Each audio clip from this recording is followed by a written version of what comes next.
Redentor, sé tú mi guía. Que tu espíritu conmigo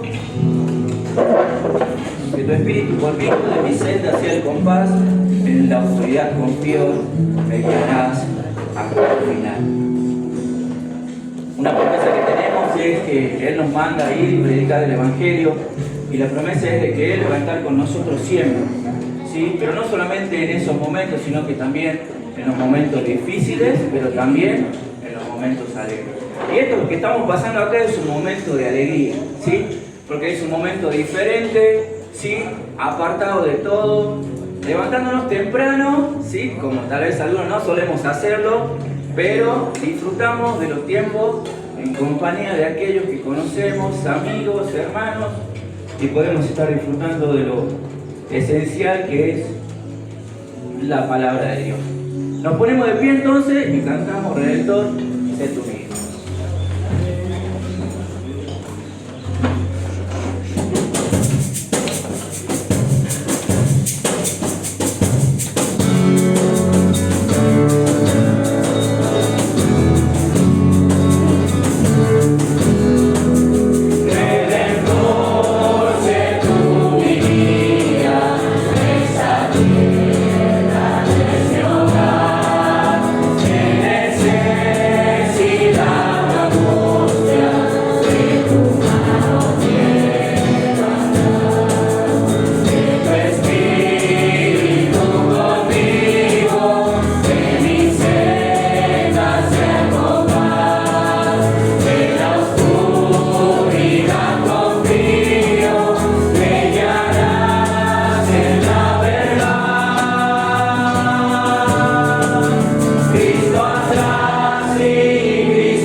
Yeah.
El coro de Cristo, nuestra gloria. ¿Sabe que cantando esta canción me llevaba a aquel momento en donde los dos hermanos iban en el camino de Emaús? ¿Lo saben o no? Iban desalentados, ¿sí? Porque el Señor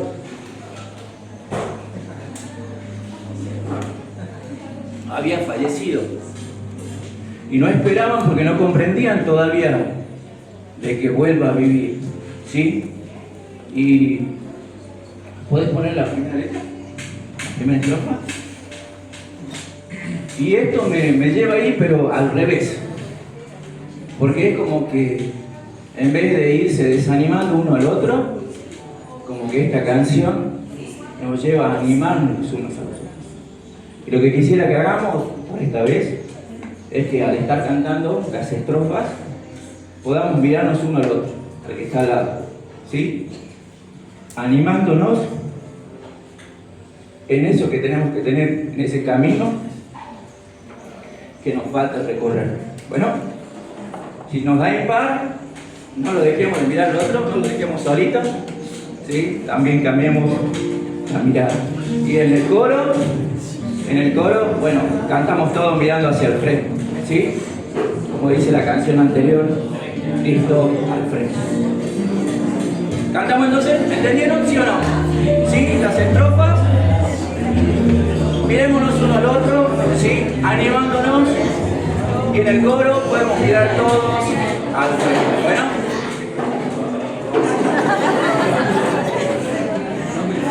Pero que no sea un descontrol, ¿bueno?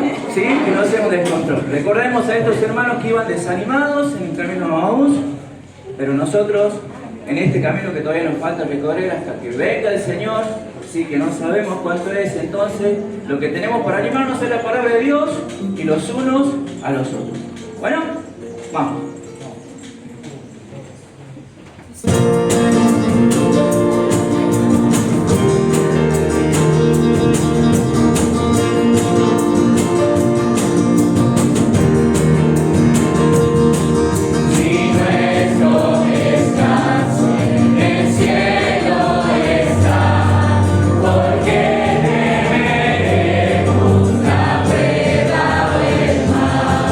En calma y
Vamos a darle lugar a Emilio.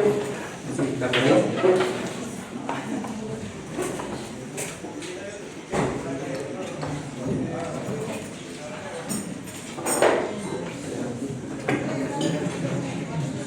Muchas gracias. Qué bueno esto, espectacular. Muy buenos días nuevamente. Preciosa la alabanza. Qué hermoso es alabar a nuestro Señor. Cantaré a Él porque me ha hecho bien, decía el salmista. Esa es la razón por la cual alabamos al Señor. No solamente a través de una alabanza, con nuestros labios, con canciones, con himnos, sino que nuestra vida debe ser una alabanza. El salmista decía que mejor es tu misericordia que la vida.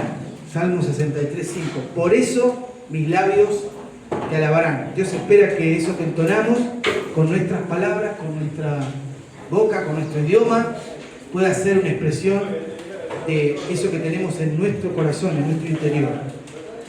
Bueno, vamos a la epístola de Pedro, donde estamos.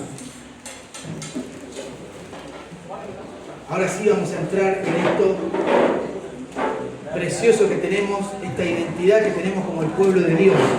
Capítulo 2. Vamos ahí. Esta identidad maravillosa que tenemos los hijos de Dios, la iglesia. Primera de Pedro, capítulo 2. Pedro hace permanentemente trae conceptos, verdades del Antiguo Testamento, de lo que Dios había dado para el pueblo de Israel, ese llamado que había tenido este pueblo a ser una nación apartada, una nación santa, porque a través de ellos Dios quería mostrarse al mundo, quería darse a conocer. Esta era la gran misión que tenía el pueblo de Israel y todos sabemos lo que pasó. Le rechazó, ¿no? Le rechazó, así que estos privilegios, estas promesas se han extendido en un sentido, y hoy es la iglesia que tiene este privilegio. Así que por eso mencionaba esto ayer, tratando de mostrarles que esto, en este contexto, para estos gentiles, venía a ser como una bomba lo que el apóstol está diciendo. Vamos a ir al verso 9 entonces. Hemos orado ya, ¿verdad? ¿Sí? Porque yo estaba justo afuera. Mientras el tiempo avanza, se oró. Perfecto. Bien, justo estaba afuera. Bien, vamos a ir verso 9 del capítulo 2. Recuerdan ayer ese más contrastando aquellos que, para quienes el Señor no es precioso. Pero ahora va a hablar de los creyentes, del pueblo de Dios, de este nuevo pueblo que es la iglesia. Más vosotros sois. Y acá tenemos esta descripción trayendo justamente desde el Antiguo Testamento lo que Dios había pensado y había planeado para Israel, ahora aplicándolo de una manera distinta a la iglesia. ¿Vosotros sois qué? Y ahí comienza. Y dice, linaje escogido. Vamos a leer el Deuteronomio para ir haciendo este paralelismo. Deuteronomio capítulo 7. Linaje nos habla de familia, es la idea de raza, de parientes, ya sea en un sentido literal o figurativo, individual o colectivo, abstracto o concreto. Deuteronomio capítulo 7. Esto tiene que ver con una clase de familia, con una nación, con algo natural. Esas definiciones las sacamos del diccionario bíblico, por supuesto. Deuteronomio 7, miren lo que dice ahí el verso 6. Leemos. Estas son las advertencias que Dios le establecía a ese pueblo, ¿no? Que iba a ser un pueblo apartado, separado, diferente del resto de las naciones, donde iba a ser el encargado, este pueblo debía ser el encargado de llevar esta luz de la revelación de Dios al resto de las naciones. Y dice así, verso 6, porque tú eres pueblo santo para Jehová, tu Dios.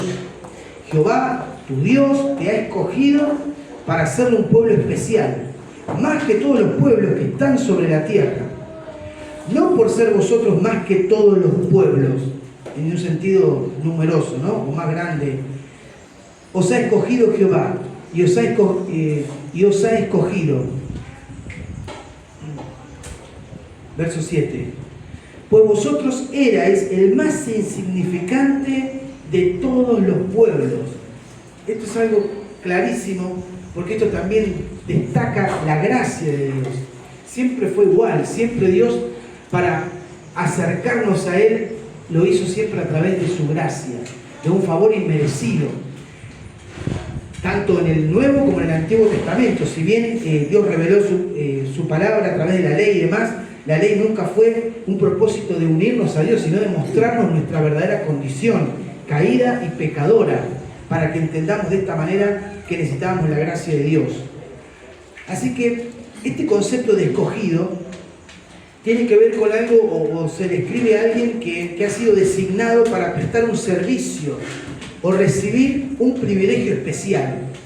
Y hay algunas indicaciones de esto. Por ejemplo, lo cito, ¿no?, por el tiempo. Por ejemplo, se describe así como escogido al Señor Jesucristo, como ese Mesías que fue escogido. Como dije, designado para, o seleccionado para prestar un servicio especial o recibir un privilegio especial. Y claro que sabemos a qué vino nuestro Señor. Y por eso en Lucas 23, allí está en la crucifixión. Y dice el verso 35, y el pueblo estaba mirando, y aún los gobernantes se burlaban de él, diciendo, a otro salvó, sálvese a sí mismo. Y ahí está, aún los gobernantes y los que la rechazaban tenían en claro que él era el escogido de Dios. Dice, si este es el Cristo, el escogido de Dios. Otra referencia a esto lo tenemos con respecto a los ángeles, esos mensajeros del cielo enviados por Dios. En 1 Timoteo 5, Pablo le escribe a Timoteo y le dice, te encarezco delante de Dios y del Señor Jesucristo, un llamado solemne que tiene para cumplir en la responsabilidad de su servicio, de su ministerio, Timoteo, y le dice, te encarezco, 5:21, delante de Dios y del Señor Jesucristo y de sus ángeles escogidos. Qué tremendo esto, ¿no? Es un paréntesis para después mirarlo con tiempo, porque están los ángeles caídos, esos sabemos que se llaman demonios, pero acá le habla de los ángeles escogidos, alguien designado, separado para prestar un servicio especial o recibir un privilegio especial, como en el caso de nosotros, su iglesia. Y para eso pensemos en Romanos 8:33, donde aparece esto de escogido de Dios.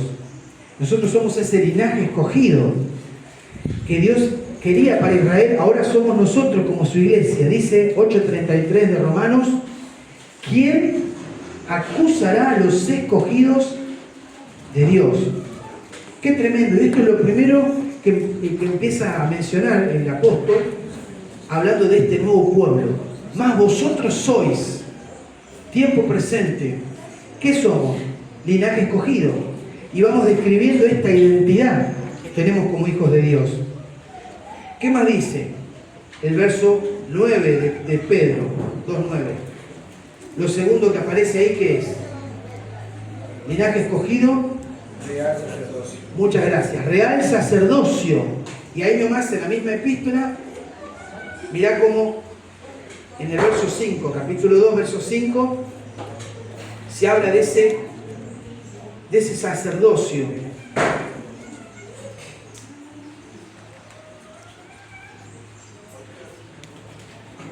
1 Pedro 2:5, ahí está. Lo segundo que dice en esa identidad es real sacerdocio. Real sacerdocio. Y el capítulo 2, verso 5. Estaba en segunda, Pedro, perdón. Dice, vosotros también, leemos desde el 4 para conectar.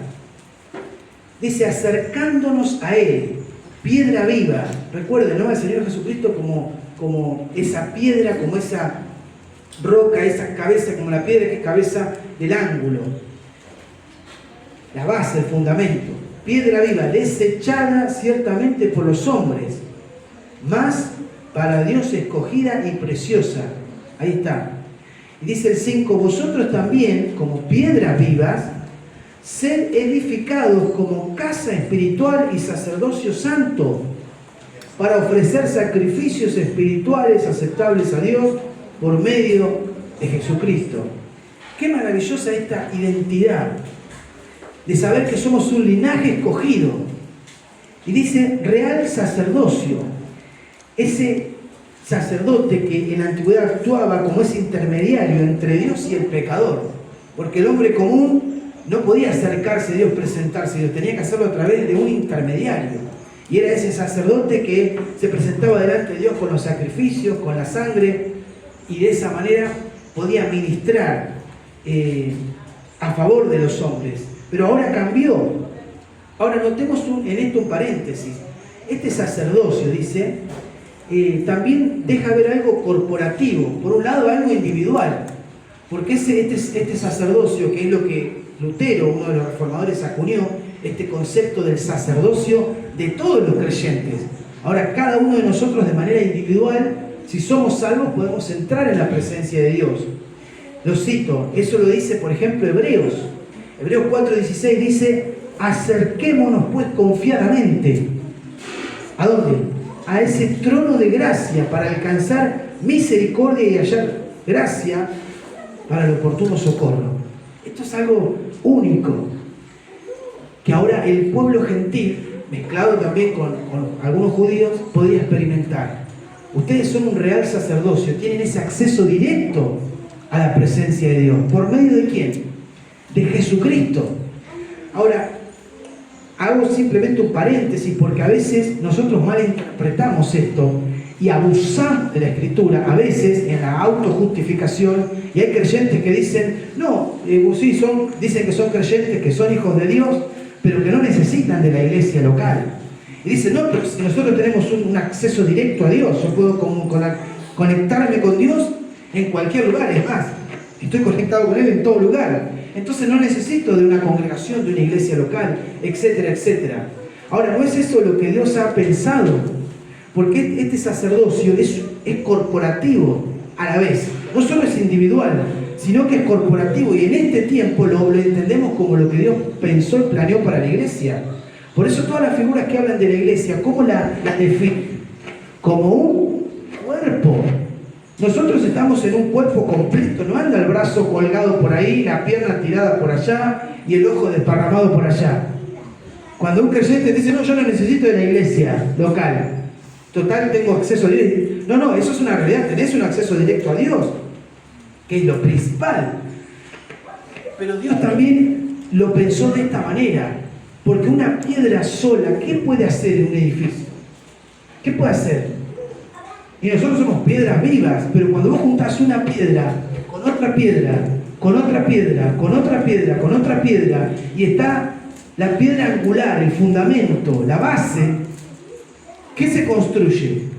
El edificio, la casa. Y eso es lo que Dios está haciendo, por eso dice, edificados, cada uno. Por eso no existe el creyente aislado. Por eso no crecemos aislados, necesitamos para crecer y madurar los unos con los otros, permanentemente. Eso es simplemente un paréntesis, para no sobreextendernos en esto. No hay este concepto y esta aprobación de parte de Dios, de decir, bueno, puedo vivir la vida cristiana aislada, o me congrego y tengo mi iglesia, no sé, mi iglesia, mi comunidad de fe en el medio de Centroamérica, o una iglesia que me conecto virtualmente. Conectate donde vos quieras y escuchar todos los mensajes que puedas para edificarte, pero eso no es lo que Dios va a usar para traer el crecimiento. Necesitas el contacto, necesitas la comunión, los unos con los otros, porque ahí es donde Dios espera que el ejercicio de los dones y la madurez espiritual se vaya desarrollando. Ahí me tienen que aguantar. Pobres, ¿no? Los hermanos que están conmigo. Y ahí te tienen que aguantar. Ahí realmente te conocen y me van a conocer en alguna medida, ¿no? Pero es ahí. Y es ahí donde Dios dijo, ahí es. Así que este real sacerdocio, qué precioso. Dice, como edificado, ser edificado como casa espiritual. Ya podemos sacar de acá tantas aplicaciones, ¿no? ¿Cuánto o qué suma tu presencia, tu real sacerdocio en la iglesia local? ¿En qué estás sumando para la edificación? Bueno, ¿será que sos el hermano difícil para que Dios trabaje en los pastores? ¿Viste qué dice? Para que no hacerle trabajosa la carga del trabajo. No, mi participación es en complicarle la vida a todos para que maduren. No, pero vos también tenés que madurar. Está bien, en algún tiempo fuiste una carga, fuiste un peso, por decirlo de alguna manera. Nos llevaban al principio en carretilla para que vayamos a la iglesia, ¿no? O nos ofrecían no sé cuántas cosas, pero bueno, llegó un momento que tenemos que salir de ahí y empezar a darnos cuenta que estamos para sumar, más que para sumar, como se dice, ¿no? Tantos conceptos que hay, desde la diferencia del creyente con el discípulo, que muchas veces se comparten en las redes, ¿no? El creyente suma, el discípulo multiplica y toda esa lista. Bueno, pero ¿cuál es tu participación en la edificación de la iglesia, de esa casa de Dios? Y ahora podemos ofrecer sacrificios espirituales, no como antes el pueblo de Israel tenía toda esta ceremonia para mostrar la necesidad de cómo presentarse delante de Dios. Sin derramamiento no hay perdón de pecados, no hay limpieza. Y el sacerdote no podía presentarse sin esta ofrenda. Y esto de quitar o de pasar por alto era justamente cuando había una ofrenda por el pecado y era la muerte de alguien, de una víctima. Pero ese sacrificio se tenía que hacer repetidas veces, permanentemente, porque esos sacrificios no podían quitar el pecado completamente, solamente lo cubrían. Y de esa manera se mostraba, se anticipaba de alguna manera ese tipo de lo que Cristo iba a hacer. Porque cuando Juan el Bautista lo ve a él, dice así: este es el Cordero de Dios que quita el pecado del mundo. Así que por eso dice, por medio de ¿quién? De Jesucristo. Ahora nosotros podemos ofrecer sacrificios espirituales a Dios, rendición de culto. Nos rendimos ante Él, le adoramos y lo podemos hacer por medio de ¿quién? De nuestro Señor Jesucristo. ¡Qué maravilloso! Real sacerdocio. ¿Cuántos de nosotros hemos experimentado esto? De poder ir a la presencia de Dios y saber que de ahí no queremos salir. ¿Te habrá pasado alguna vez? A veces, o muchas veces, es cuando las cosas se nos escapan de las manos, ¿no? Cuando hay algo que ya no está en mi poder resolverlo, es algo externo. Y sabemos que por más que le pongamos todas las ganas, escapa. Y ahí acudimos a Dios. Sea con algo que estaremos batallando personalmente o algo que nos acontece. Pero esto es lo que el autor a los Hebreos nos dice: acerquémonos a Dios. ¿Cómo? Confiadamente, con plena confianza, con plena seguridad, de saber que no vamos a ser consumidos ni muertos en ese momento, porque hay un mediador, hay alguien que hizo posible ese acceso, es el Señor Jesucristo. Acerquémonos pues confiadamente a ese trono de gracia para alcanzar misericordia y hallar gracia para el oportuno socorro. Qué maravilloso, ¿no? Esta identidad que tenés. Y todos sabemos que cuando vamos a una entrevista laboral o de lo que fuese, nos presentamos de la mejor manera, ¿no? Y es porque es algo especial. Y a veces hay quien tiene entrevista con alguna persona de renombre de la sociedad y dice: no, lo que pasa es que tengo que ver al intendente. Una vez estábamos con un hermano y dice: no, lo que pasa es que la semana que viene tengo que viajar en helicóptero para ir a ver al gobernador. Y lo contaba. No, está perfecto, bárbaro. Dios quiera que le puedas predicar al gobernador. Y bueno, si alguien se tiene que encontrar con el presidente, por ahí para algunos no va a ser tan grato, para otros sí, no importa. Pero acá no estamos hablando de una persona reconocida, de una eminencia temporal, o alguien que está con una autoridad por un cargo. Esa cita preciosa, única, es con el Señor, es con Dios mismo. Ese es el trono de gracia. que esperemos que sea antes, porque antes o después lo vas a experimentar, porque está disponible para vos.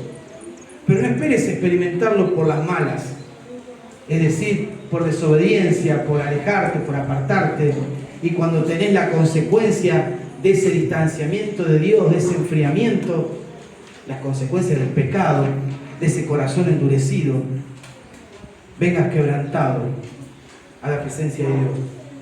Podés entrar antes, mucho antes. Real sacerdocio. Continúa el pasaje y dice, nación santa. Qué precioso, nación santa. Leemos en Éxodo.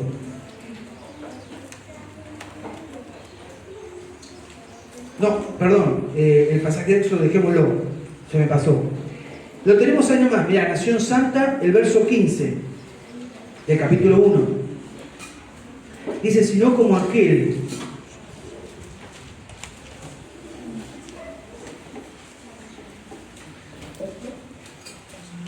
leamos Éxodo 19, Éxodo 19, 5. Este pueblo que fue liberado sale de una vida de esclavitud. No tenía reglamentos, no tenía leyes, no tenía una constitución, digamos, para saber cómo vivir. Por eso Dios le da, a través de Moisés, ¿no?, la ley y todo lo que Dios esperaba para que se puedan conducir. Y se debían conducir de una manera completamente diferente al resto de las naciones. Era una nación santa, apartada para Dios, con una vida nacional y comunitaria que iba a mostrar una ética personal diferente. ¿Por qué? Porque de esta manera, a través de su conducta y de su vida, debía revelar a ese Dios santo en medio de un mundo caído. Y de esta manera, el pueblo de Israel tenía esa misión, podríamos decir, o esa función evangelística. Éxodo 19:5. Ahora pues, dice, si diereis oído a mi voz y guardareis mi pacto, vosotros seréis mi especial tesoro sobre todos los pueblos, porque mía es toda la tierra. Y vosotros me seréis un reino de sacerdotes y gente, ¿qué? Santa. Reino de sacerdotes y gente santa. Ahí tenemos los dos conceptos. Nación santa. Y Pedro recuerda esto, lo sabe bien. Por eso en el primer capítulo, el verso 15 de la epístola, ahora sí, vamos ahí, lo va a destacar. 1:15. Sino como aquel que os llamó es santo, sed también vosotros santos, ¿en qué? En toda vuestra manera de vivir, porque escrito está, sed santos porque yo soy santo. Lo trae desde la antigüedad. ¿Cómo? Ahora el pueblo de Dios, la iglesia del Señor, tiene esta identidad, nación santa.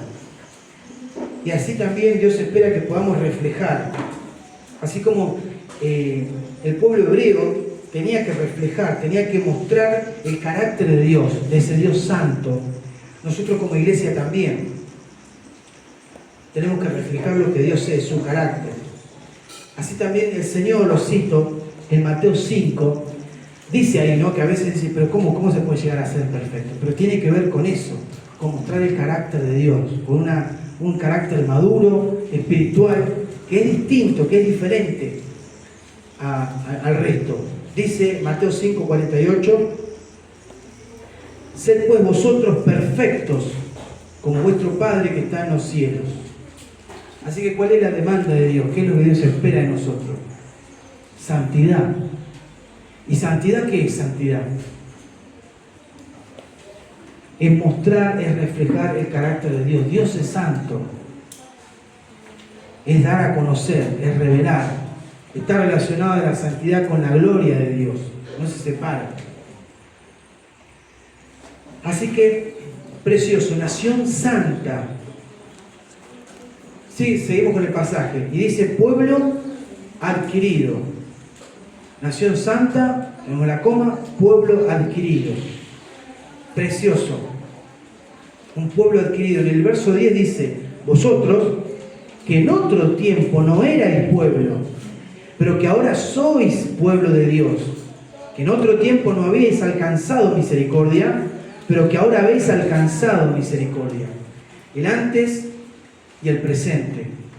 Pueblo adquirido. Esta identidad.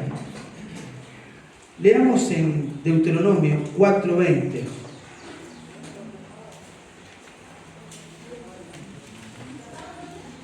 Deuteronomio 4:20.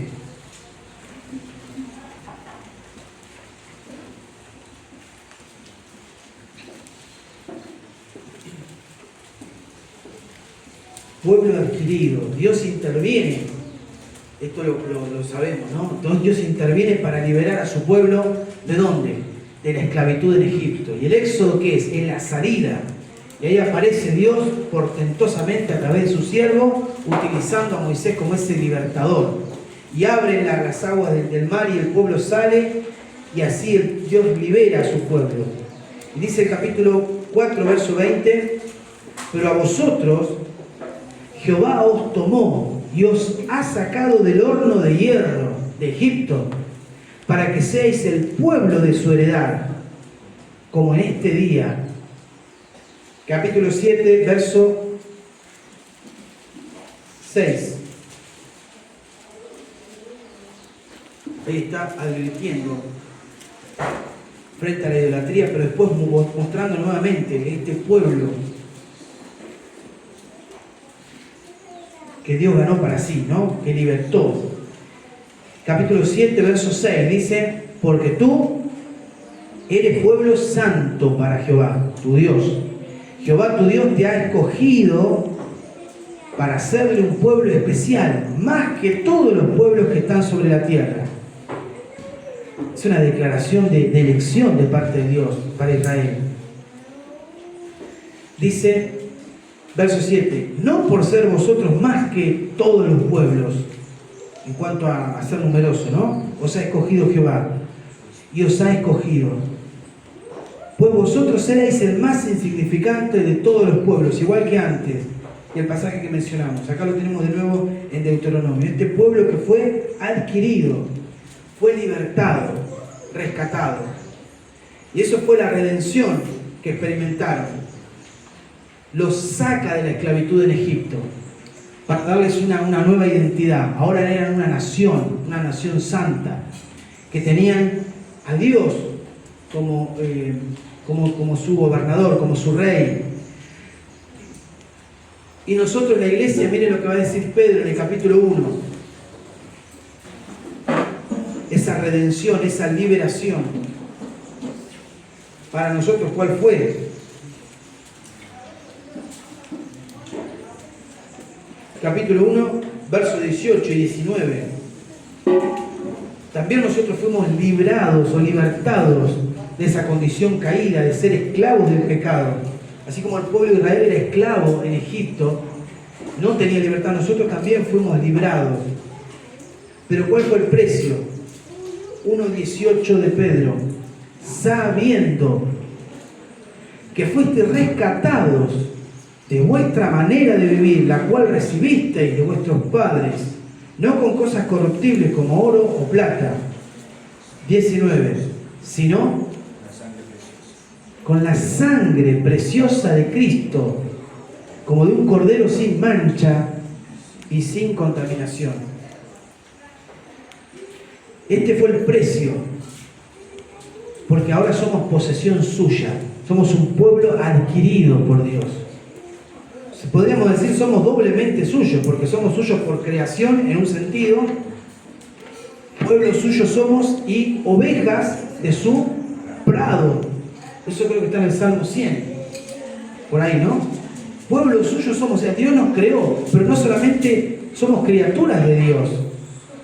Habiendo experimentado salvación, somos la iglesia de Dios, somos el pueblo de Dios hoy.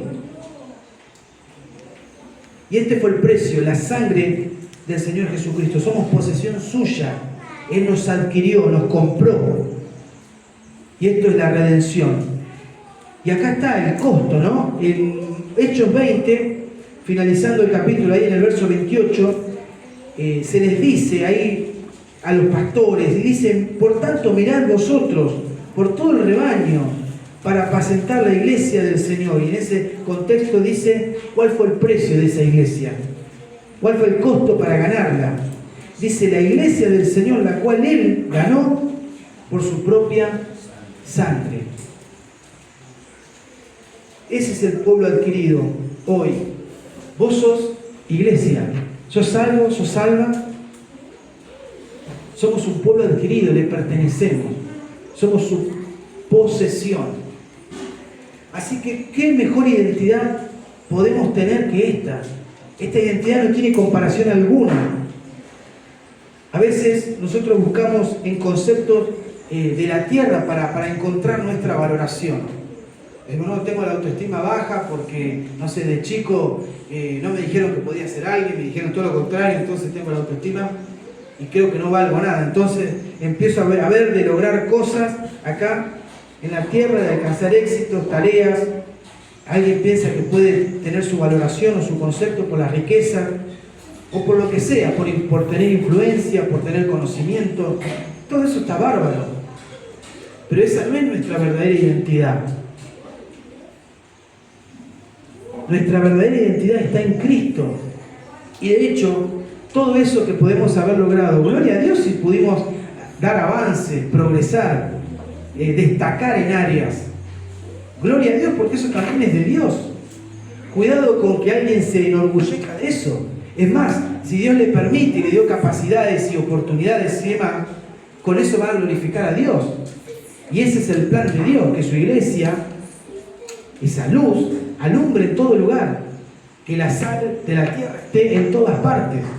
Entonces nos gozamos de que la iglesia militante del Señor está presente en medio de esta generación maligna y perversa para hacer luz. Por eso tenemos que tener hermanos que son profesores, catedráticos en universidades, en hospitales, que sean médicos, cirujanos, no sé, de todo, dentistas, abogados, jueces, no sé, policías, porque ahí está la iglesia de Cristo,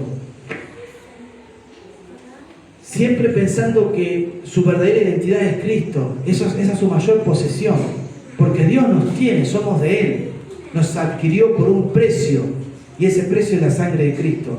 Y qué hermoso cuando hay ese concepto claro, porque ahí entonces vamos a entender esto que Pablo les decía ahí en Corintios, ¿no? Exhortándoles. Leemos en Corintios, vamos a ir, 1 Corintios 4, 7.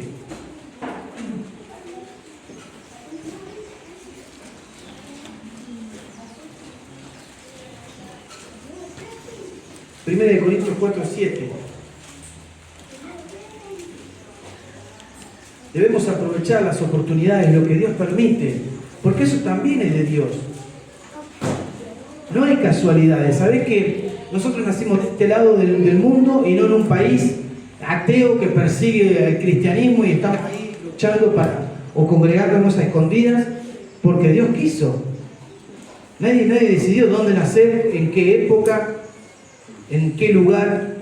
Así que es interesante este pasaje. Mirá lo que dice 1 Corintios 4, 7. Porque ¿quién te distingue? ¿O qué tienes que no hayas recibido? Y si lo recibiste, ¿por qué te glorías como si no lo hubieras recibido? Gloria a Dios por poder destacar, y esperamos que podamos hacerlo en el área o en la condición que sea, o el lugar que sea. Pero eso también vino de Dios. Dios es el que te dio las oportunidades. O no, sean favorables o no. Así que todo es para su gloria. Reconocer dónde naciste, la familia que tuviste, las oportunidades, el contexto. Y quizás no fue favorable en algún caso, o fue poco favorable. Pero cuando venimos a Cristo y miramos para atrás, entendemos que Dios estaba al control. Y que Dios sabía por qué permitió lo que permitió, o por qué pasó lo que pasó. Pero Dios da un nuevo sentido, un nuevo propósito en nuestra vida.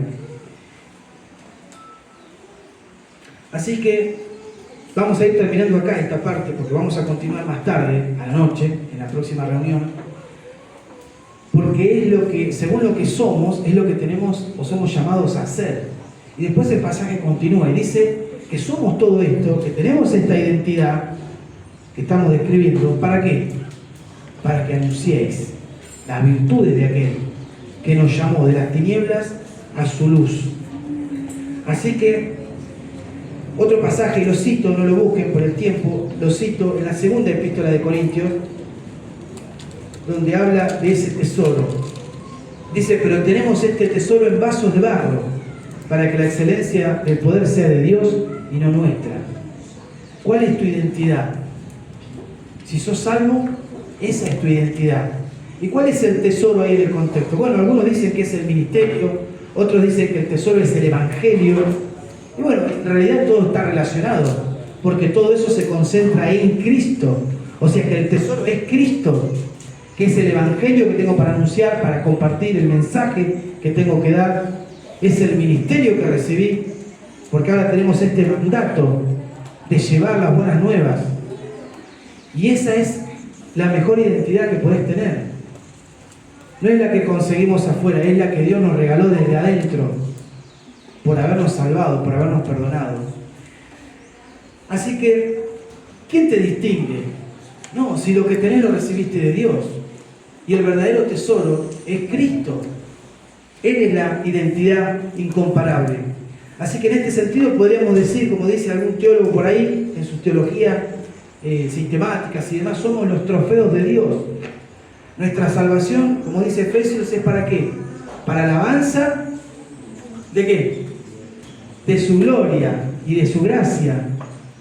Somos los tesoros, somos los trofeos de Dios. Mi vida y mi salvación demuestra eso, cómo Dios fue capaz de hacer un milagro tan grande, portentoso. Alguien que estaba muerto en delitos y pecados, que se iba al infierno, que merecía el juicio y el castigo de Dios, pueda tener perdón, salvación. Podamos ser hijos de Dios. Qué maravillosa identidad. Más vosotros sois esto, ¿no? Linaje escogido. ¿Qué más? Linaje escogido, nación santa, linaje escogido, real sacerdocio, nación santa y pueblo adquirido por Dios. ¿Es esa tu identidad? ¿O todavía no? Y si no es esa tu identidad, difícilmente el Señor Jesús vaya a ser precioso para vos, porque Él es precioso para los que creen. Y esto es lo que Él ha hecho, nos ha dado esta identidad. Que el Señor nos ayude a brillar como espera que brillemos. Nos ha salvado y nos ha equipado con esta identidad para vivir el Evangelio y hablar del Evangelio. ¿Amén? Le voy a pedir a algún joven que haya estado atento, que pueda terminar este tiempo orando. Y seguimos. Muchas gracias por su atención.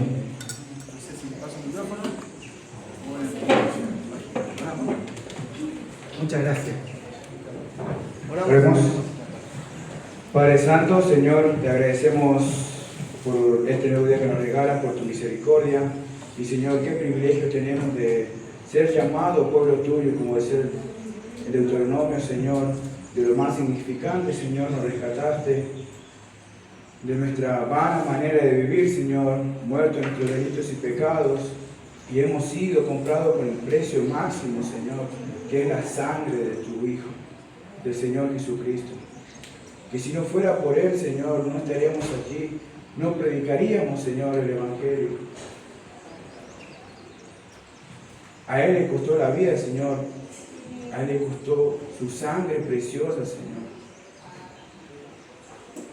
Bien decía, no sería precioso para nosotros si no hubiera demostrado ahí en la cruz, Señor. Señor, ayúdanos a meditar en esto a lo largo del día, de que somos un pueblo escogido, real sacerdocio, Señor, un pueblo adquirido por ti, por la sangre del Señor Jesucristo. Te damos las gracias por todo, en el nombre de tu Hijo amado. Amén. Amén.